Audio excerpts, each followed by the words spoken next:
En este video del curso se va a analizar la diferencia que hay entre el sesgo contrafáctico y el razonamiento contrafáctico.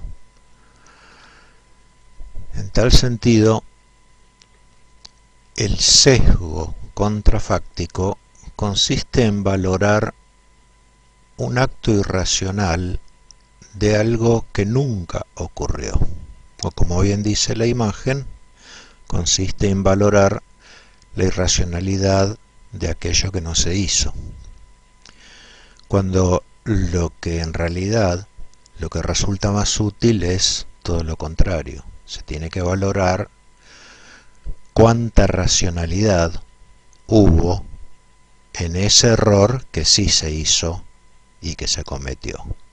¿Para qué?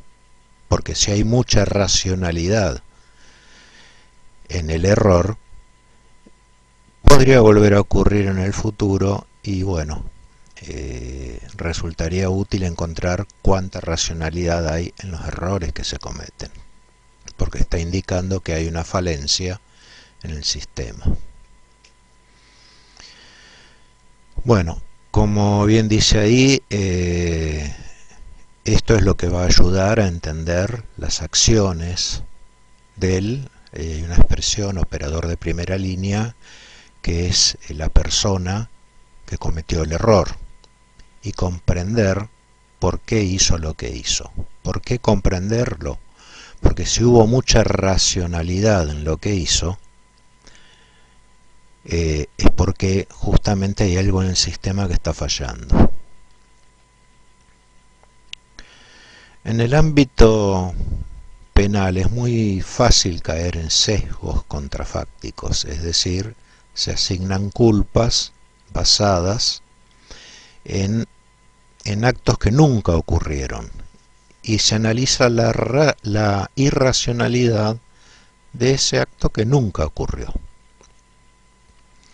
Es decir, que el sesgo contrafáctico me lleva a juzgar, a asignar culpas y responsabilidades que nada tienen de utilidad para evitar la recurrencia de los accidentes. Cuando uno juzga, impone penas, bueno, esas penas van destinadas a la única persona que cometió el error, pero no puede evitar la recurrencia de los mismos. Y son justamente las recomendaciones de las agencias de seguridad sobre la seguridad operacional las que van a evitar esa recurrencia. Analizando la racionalidad que hubo en ese error cometido, bueno, se pueden adoptar defensas para no caer o no incurrir en ese mismo error. Todas estas palabras, error, acto inseguro, vamos a ver más adelante en el video que cambian de nombre.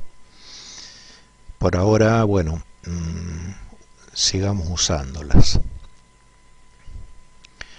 Bueno, hay dos tipos de contrafácticos. El sesgo contrafáctico, que es el que hemos visto recién, y después está el razonamiento contrafáctico. Mientras que el razonamiento contrafáctico es el que realmente sirve para evitar la recurrencia de un accidente, el segundo, en negrita y subrayado, es como una especie de trampa en la que no deben caer los investigadores de un accidente, porque como dije, solamente atribuyen culpas y responsabilidades a una única persona y no evita la recurrencia del accidente. Ahí tenemos una definición de lo que es un sesgo contrafáctico. Está subrayada la palabra sesgo. El sesgo contrafáctico consiste en analizar un acto irracional de algo que nunca se hizo. Entonces vamos a suponer, para no salirnos del ámbito marítimo, el ejemplo de un buque dedicado a la pesca que está regresando de la zona de captura con mala meteorología adversa, y lo está haciendo de una manera contraria a las buenas prácticas marineras, por ejemplo capeando el temporal a un rumbo y una velocidad que son incorrectas. Bueno, vamos a suponer que esto provoque un accidente en el cual todas las personas que iban a bordo terminan en el agua fría de un invierno en el Atlántico Norte, producto de que no se puede utilizar ningún medio de abandono como las balsas o botes. Bueno, botes no llevaba, vamos a suponer, para hacer más sencillo este ejemplo, y entonces hubo una alta tasa de mortalidad en el accidente producido.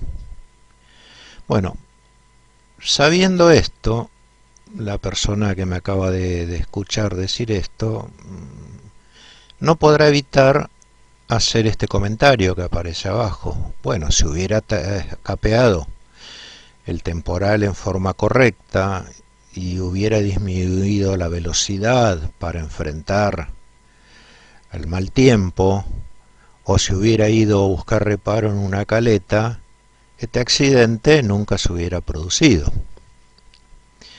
Bueno, esto es un sesgo contrafáctico, definitivamente, porque estamos analizando el acto irracional de no haber capeado el temporal, no haber disminuido la velocidad para enfrentar el mal tiempo, y mucho menos el acto irracional de no haber ido a buscar reparo en una caleta, ¿sí? Y además son hechos que nunca ocurrieron. Entonces esto entra perfectamente en la definición de lo que es un sesgo contrafáctico. Esto no sirve para evitar la recurrencia del accidente.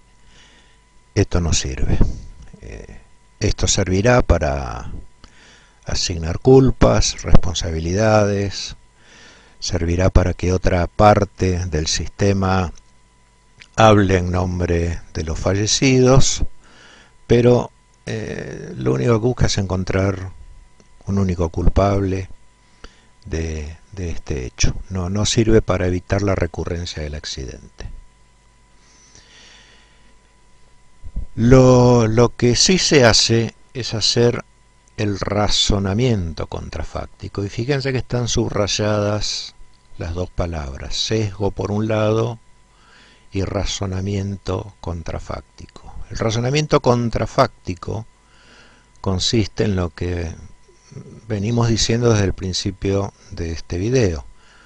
Dado un error, consiste en analizar cuánta racionalidad hubo en ese acto que sí se hizo, es decir, en ese error que se cometió, cuánta racionalidad hubo, porque si hubo mucha racionalidad, el accidente se va a volver a producir. Bien, entonces vamos siguiendo con este ejemplo de un buque dedicado a la pesca en el Atlántico Norte en los meses de invierno. Bien, hay un inicio de la tarea que consiste en regresar a puerto y un fin de la tarea que consiste en haber amarrado el buque en forma segura en dicho puerto. Y en el camino, siguiendo las buenas prácticas, bueno, si hay meteorología adversa, capear el temporal si es necesario, ¿no es cierto? Si es muy adversa. Si es demasiado adversa, ir a buscar reparo en una caleta y esperar mejora en las condiciones meteorológicas para después continuar el viaje y retornar a puerto en forma segura.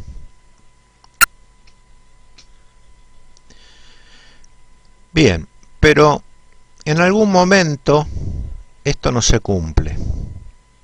Todos esos tres ítems vistos anteriormente por alguna razón que hay que investigar, no se realizaron. Hay un desvío a las buenas prácticas marineras, se comete un error que lleva a que se inicie una serie de eventos desafortunados que se concatenan con algunas circunstancias, como por ejemplo el empeoramiento de las condiciones meteorológicas, más el tema de, como dijimos en el ejemplo, navegar a una velocidad considerada como insegura para enfrentar el mal tiempo. Y bueno, como hemos visto en videos anteriores a este, se constituye una cadena de errores desafortunados, errores, eventos y circunstancias que llevaron a un accidente. Bien, estas palabras que vemos acá, el error y el acto inseguro que lleva al accidente, en la actualidad están reemplazadas por otras palabras, que es importante destacarlo ahora, para ver casi al final del video por qué frases o expresiones quedan reemplazadas. Bien, aparentemente no tiene nada de racional esto que ocurrió, es decir, se ha enfrentado el mal tiempo sin haberlo capeado, a toda máquina, recibiendo, vamos a suponer, para hacer más claro el ejemplo, que se recibe un fuerte temporal de fuerza 7 en la escala de Beaufort y que se lo recibe por el través de estribor, vamos a suponer. Y además el buque está navegando a toda máquina, unos 12 nudos de velocidad, en el medio de ese temporal. Parece que es un acto totalmente irracional. Y bien, hay que encontrarle alguna explicación a esto. Bueno, el error de la buena práctica marinera ha sido reemplazado actualmente por la expresión desvío de la performance esperada.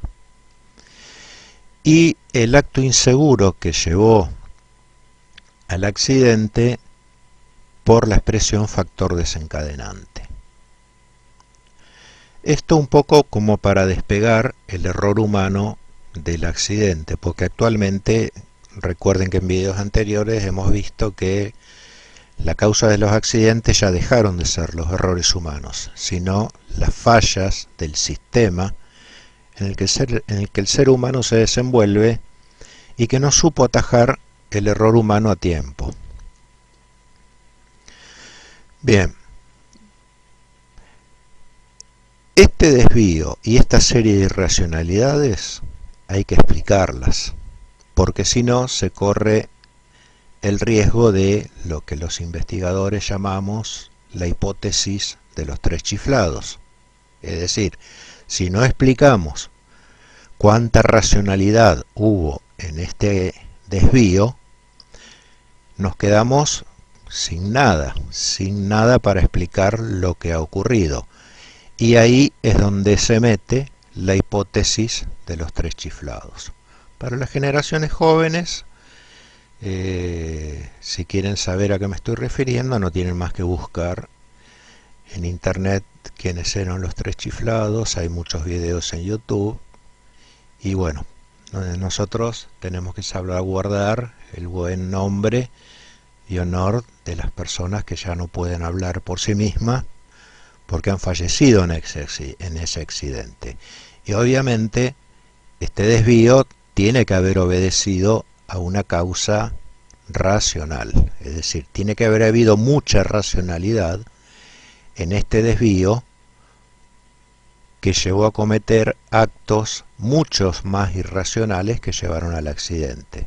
Es decir, que la clave está acá, encontrar cuánta racionalidad hubo en este desvío, porque si no lo hago, automáticamente se impone la teoría de los tres chiflados.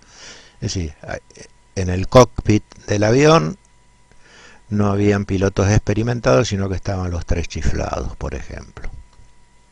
Y entonces los actos irracionales llevan al accidente sin explicación alguna. Y esto no es lo que se busca. Entonces, para salvaguardar justamente el buen nombre y honor de aquellas personas que no pueden hablar porque lamentablemente han fallecido, es tarea encontrar cuánta racionalidad hubo ahí. Porque si hubo demasiada racionalidad, el accidente podría volver a repetirse en cualquier otro momento. Es decir, el accidente tiene recurrencia, se vuelve a repetir. Bueno, al respecto de esto, a veces no es fácil encontrar cuánta racionalidad hubo en ese apartamiento de la buena práctica. Entonces recurrimos al manual del investigador de accidentes marítimos, que dice lo siguiente. Dice que las lagunas o la falta de información objetiva que nos falta para determinar cuánta racionalidad hubo en ese desvío, tienen que completarse de alguna manera. Y acá, bueno, agrego yo, porque si no se hace, se cae en la hipótesis de los tres chiflados. ¿Sí?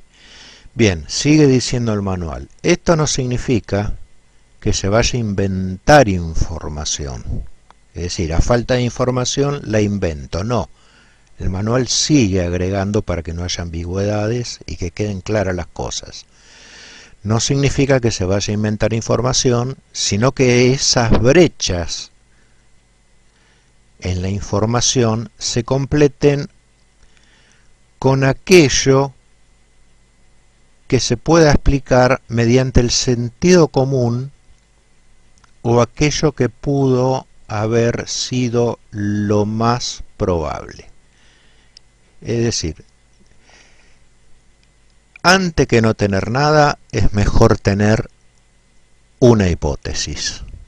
Y mejor que tener una hipótesis es tener dos hipótesis.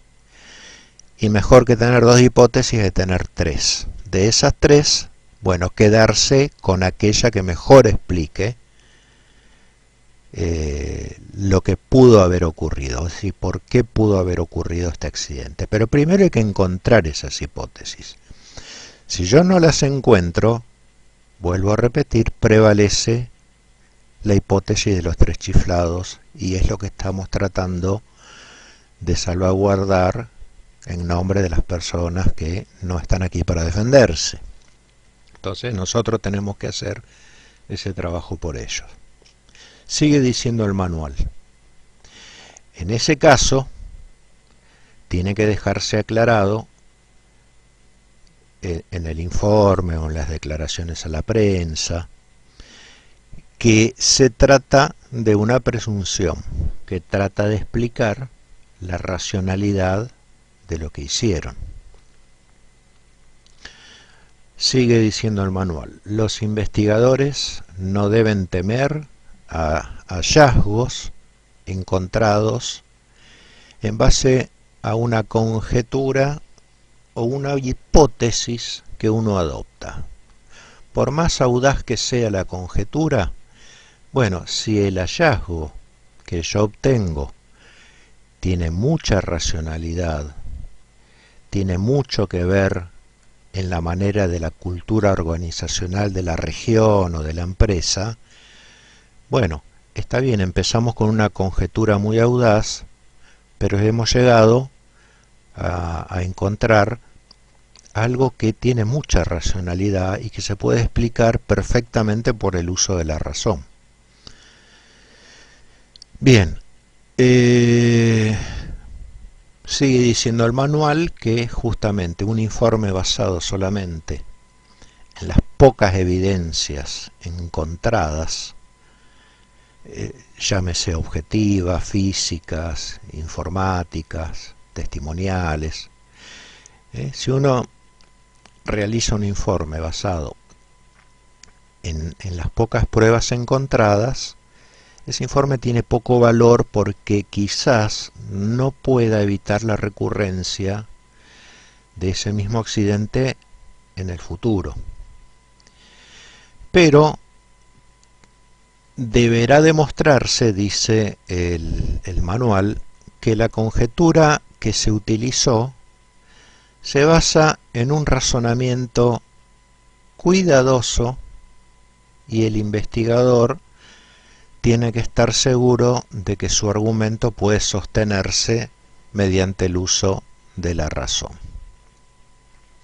Por eso no es muy fácil encontrar estas racionalidades en los errores que llevaron al accidente. Pero uno tiene que esforzarse en encontrarlas, porque si fue muy fácil incurrir en ese error, bueno, va a ser mucho más fácil, con más razón, entender por qué ese accidente tiene una alta probabilidad de ocurrir nuevamente. Ahí entonces está citada la fuente, que es el Maritime Accident Investigator International Forum, la versión 2014 de ese manual. Bueno, muy bien. Entonces, de acuerdo a lo que hemos leído anteriormente, si tenemos demasiadas brechas en la información debido a que no se pudo recuperar la BDR del buque y hay muy pocos sobrevivientes, si a eso le sumamos que esos sobrevivientes no estaban de guardia al momento del accidente, ¿sí? Estamos suponiendo un caso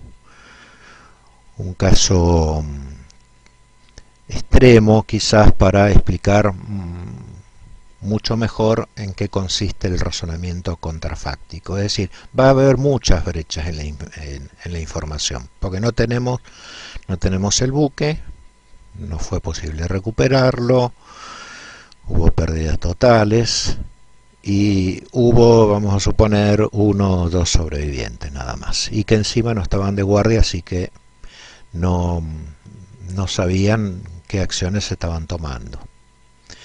Bueno, entonces empecemos a formular hipótesis para tratar de explicar cuánta racionalidad hubo en este apartamiento a las buenas prácticas, es decir, a las que llevaban a capear el temporal en forma correcta o ir a buscar reparo en una caleta. Bueno,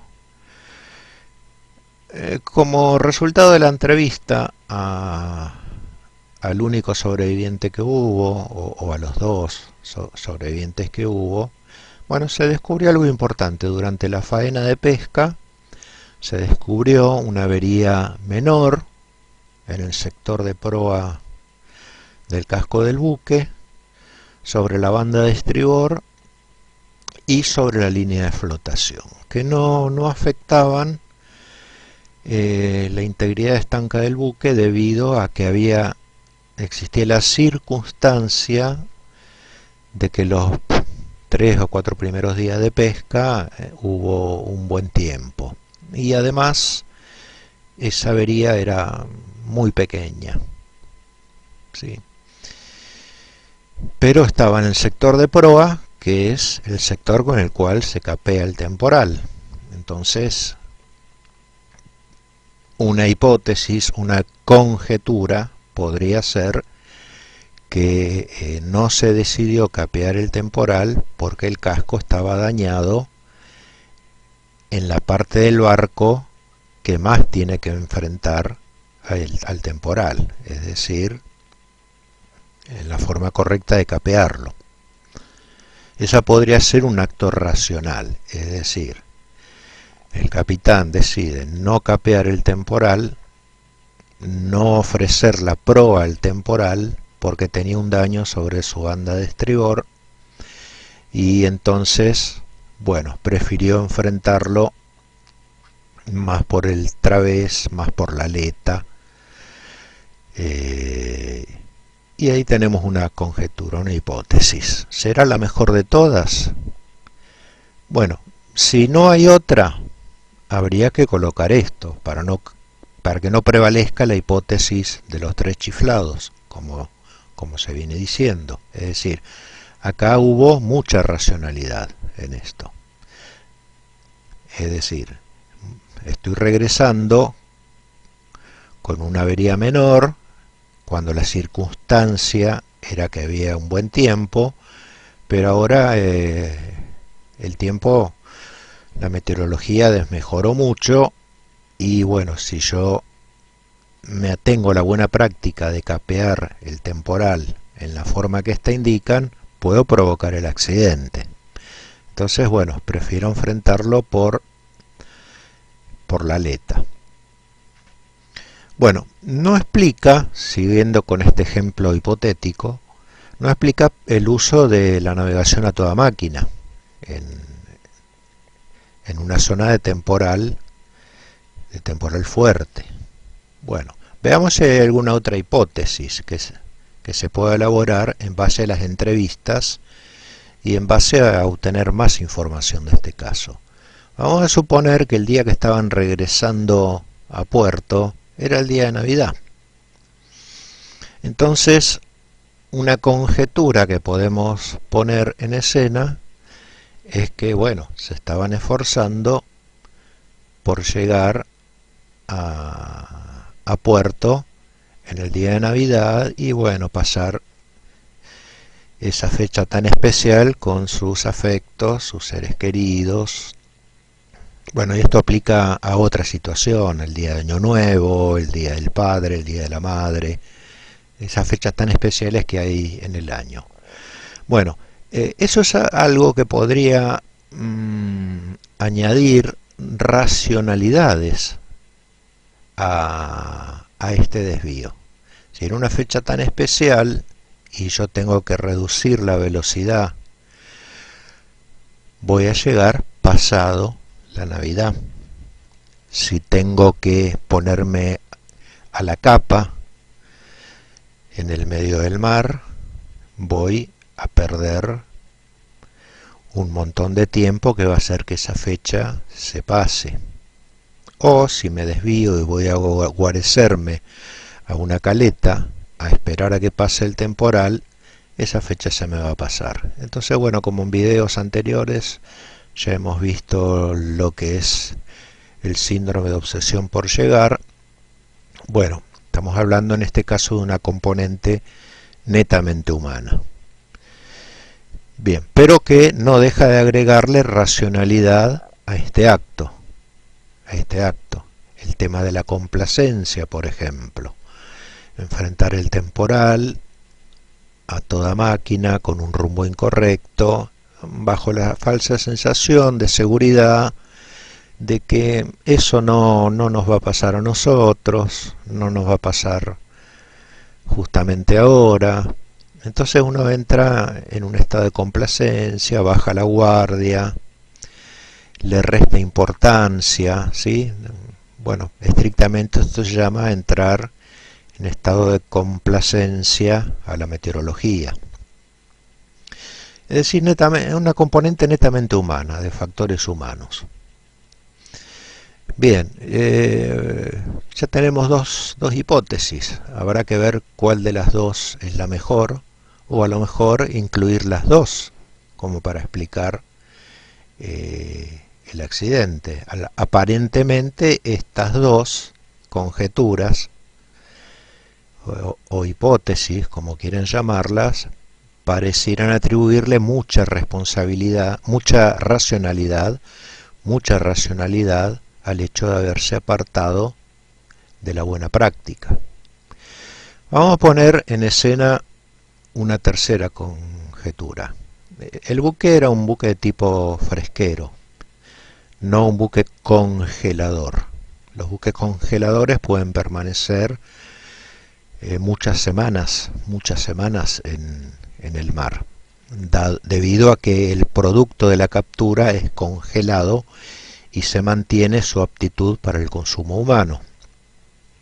Pero en los buques de tipo fresquero hay como una especie de fecha de vencimiento entre que uno sale de puerto y la fecha que uno tiene la obligación de retornar a él, porque los buques fresqueros no tienen esa capacidad de conservar la aptitud de la captura para el consumo humano por más de, vamos a suponer, 5 días.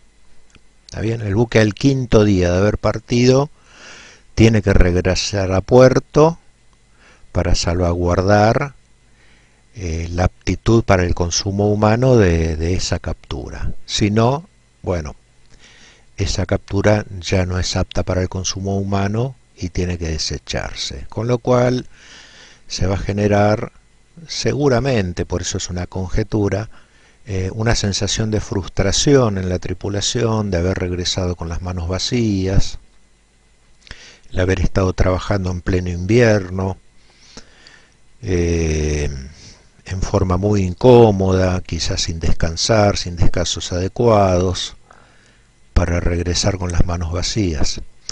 Bien, esto explica también por qué no fue a buscar reparo en una caleta, porque si el buque ya había partido con el tiempo muy justo de la zona de captura, y bueno, el tema de desviarse de ruta, ir a buscar reparo, esperar a que pase el temporal, bueno, eso va a hacer que esos 5 días pasen muy rápidamente y el producto de la captura no tenga valor comercial. Bueno, esta última es una componente de tipo sistémica, porque ya habla de una norma que forma parte de la feta de leyes y políticas del modelo de Reason de 1990. Acuérdense que ese modelo ya fue modificado. Pero bueno, ya tenemos 3 hipótesis. Antes no teníamos ninguna y prevalecía la hipótesis de los 3 chiflados. Es decir, no sabemos por qué se desviaron tanto de las buenas prácticas. Y ahora tenemos que hay mucha racionalidad en lo que hicieron. Hay mucha racionalidad en este punto. Aquí en este punto hubo de hecho mucha racionalidad. Entonces, explicando esto, prevalece estas 3 teorías. O mejor dicho, hipótesis. Hipótesis porque en realidad no podemos saber qué es lo que ocurrió. Pero son hipótesis que explican, le dan racionalidad a aquello que ocurrió. Bien, explica justamente estas 3 flechas que habíamos visto al principio del video, donde era capear el temporal en forma correcta, ir a buscar reparo en una caleta y dejar que pase el tiempo para que el temporal amaine o desaparezca. Bien. En tal sentido, si vemos que hay mucha racionalidad en ese punto de desvío de las buenas prácticas, el sistema tiene que colocar allí defensas para que el accidente no vuelva a ocurrir. ¿Y por qué va a volver a ocurrir? Porque le hemos encontrado mucha racionalidad a este desvío. Y el problema de que haya mucha racionalidad en un desvío a una buena práctica es que puede volver a ocurrir en cualquier momento. Y bueno, vamos a mencionar algunas de las defensas que podría colocar el sistema en ese lugar. Vamos a dar, por ejemplo, las defensas pueden ser de tipo para evitar la recurrencia del accidente o, en el caso de ocurrido, defensas de tipo mitigantes. Si la alta tasa de mortalidad ocurrió por una larga exposición de los tripulantes a las aguas frías, por no haber podido utilizar una balsa, o por no tener chalecos salvavidas, y que el estado de hipotermia, bueno, haya producido la muerte de los mismos, bueno, vamos a tocar el caso de las defensas mitigantes, ¿sí? Dejo para ustedes el caso de defensas que pudo haber colocado el sistema para evitar que acá hubiera un desvío. Bueno, si la única balsa que había a bordo no se pudo utilizar porque se estropeó, o porque estaba dañada, o porque había una falta de controles en la compañía, porque estaba muy vencida, deteriorada. Bueno, que una defensa mitigante sea aumentar la cantidad de balsas, en vez de una que lleve 2 o 3. Pero esa podría ser una medida mitigante, una defensa que podría mitigar las consecuencias de la alta tasa de mortalidad que tuvo este accidente. Bueno, si el accidente fue debido a que los cuerpos no pudieron permanecer a flote, o que muchos de los cuerpos se encontraron sin el chaleco puesto, bueno, tratar de pensar por qué el tripulante hizo ese acto irracional, tratar de encontrar alguna racionalidad, a ver si no había una falla en el sistema. Bueno, producto de la investigación, este barco no tenía chalecos salvavidas adicionales en los puestos de abandono, por lo cual uno puede conjeturar que, bueno, si el buque se hundió demasiado rápido, quizás sintió temor de ir rápidamente a las cubiertas inferiores a buscar su chaleco, sumado a esto que el barco estaba muy escorado y continuaba escorándose muy rápido, etcétera. Entonces, esto explicaría el acto racional de haber abandonado el buque sin el chaleco puesto, porque no había chalecos en el puesto de abandono. Es decir, acá una falla de origen sistémico, no existía la norma en la empresa, o faltó control de que en los puestos de abandono hubieran chalecos adicionales. Y si el tripulante permaneció largas horas en agua helada y ninguno de ellos tenía traje de inmersión, bueno, empezar a adoptar la normativa de que estos buques que trabajan en aguas frías tengan trajes de inmersión para la totalidad de sus tripulantes. Bueno, esto es el razonamiento contrafáctico. No busca responsables, no busca culpables, busca evitar que el accidente vuelva a repetirse. Y vuelvo a repetir, se analiza en el error, en el desvío cometido, cuánta racionalidad hubo. Es decir, se analiza la racionalidad de algo que sí se hizo. Encontrando cuánta racionalidad hubo ahí, el sistema puede poner en ese mismo lugar defensas que tiendan a evitar el accidente, o en el caso que no lo pueda evitar, como en este caso, este es un buen ejemplo porque hubo muchos factores humanos, y los factores humanos no son como una maquinaria que uno le pone los límites entre los que puede funcionar. En los factores humanos puede ocurrir cualquier cosa, entonces quizás sea muy difícil encontrar defensas para evitar que este desvío vuelva a ocurrir nuevamente. Pero sí podemos, en el sistema puede colocar defensas de tipo mitigantes. Acá yo he mencionado 3, dejo para ustedes encontrar medidas mitigantes adicionales a las que se mencionan en este video.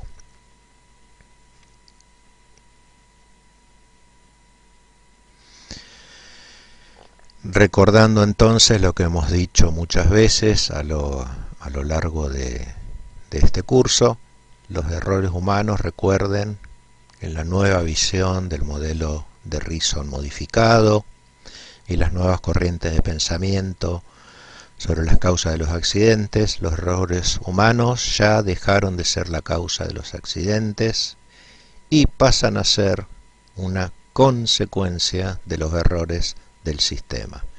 El sistema que, por ejemplo, debiera haber colocado en los puntos donde hay mucha racionalidad para aportarse de la buena práctica, bueno, colocar ahí defensas, porque el ser humano tiene la mejor excusa para equivocarse. Es un ser humano y todos los seres humanos cometemos errores alguna vez, pero no es justo que a causa de cometer esos errores uno tenga que perder la vida.